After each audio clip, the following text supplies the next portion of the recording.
want to thank you for coming and joining me today. I first moved and I relocated to another area. I was through your process. The care that you can get out of it as well. This is the thing about bitterness.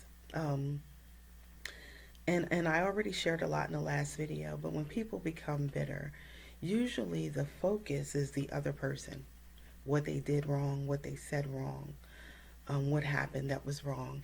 And while some of those things may be true, you may have a legitimate reason to be hurt, to be angry, to be disappointed, to be frustrated.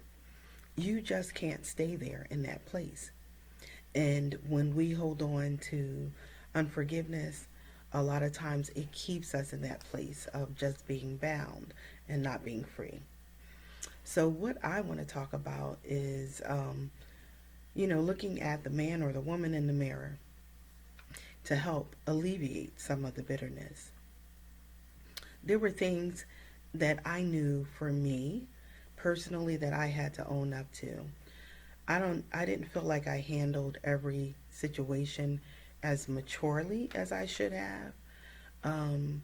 There were definitely times when I felt like I did not maybe communicate as well as I could have.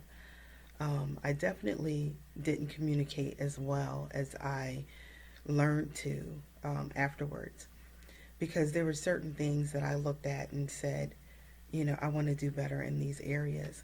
I knew that if I was going to be in a relationship again, I wanted it to be a healthy relationship. And one of the things that I do a lot more than I did back then, and this might sound like a crazy thing, a simple thing, I laugh a lot more than I did back then. I laugh at myself way more easily.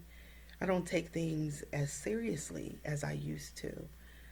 I don't know why things always seem so serious, but that's just not who I am at this point in my life. I'm just a different person now. And that was one of the things that I learned to laugh. I learned to listen more as well.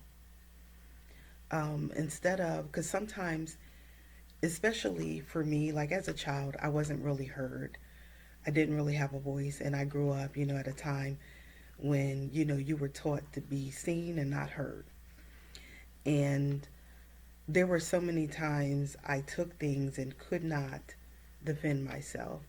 And even sometimes in adulthood, where something happened that was wrong, and maybe I got blamed for it, but I didn't do it. But I was not in a place or situation where I could freely say, no, that wasn't me, and so forth and so forth. Or sometimes it seems like even if you did try to say that it just kind of made you look more guilty, like because you were trying to defend yourself.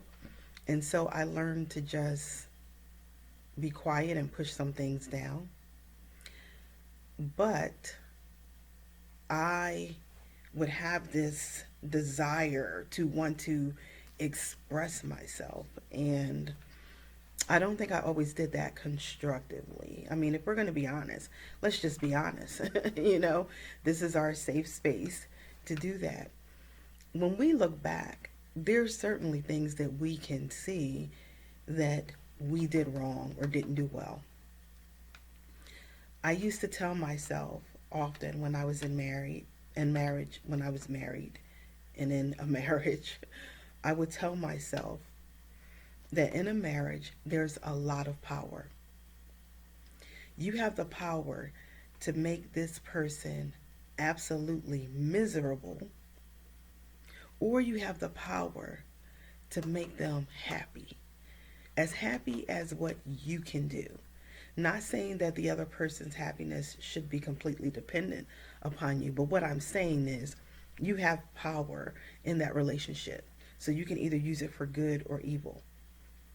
And what I learned and what I purposed, my intention was to use my power to make that other person happy.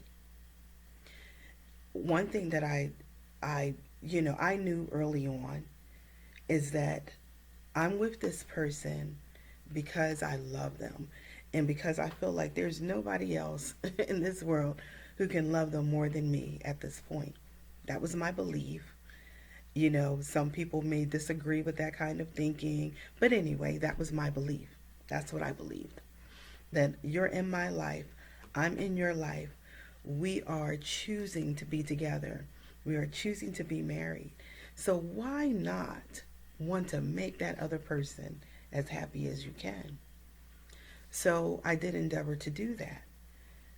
But I don't feel like I succeeded at that every single day. So that's just me being honest with you. And there were times when I would have to direct myself back to that. So, looking at where you are right now, you probably can say to yourself, there were some things that you could have done a lot better.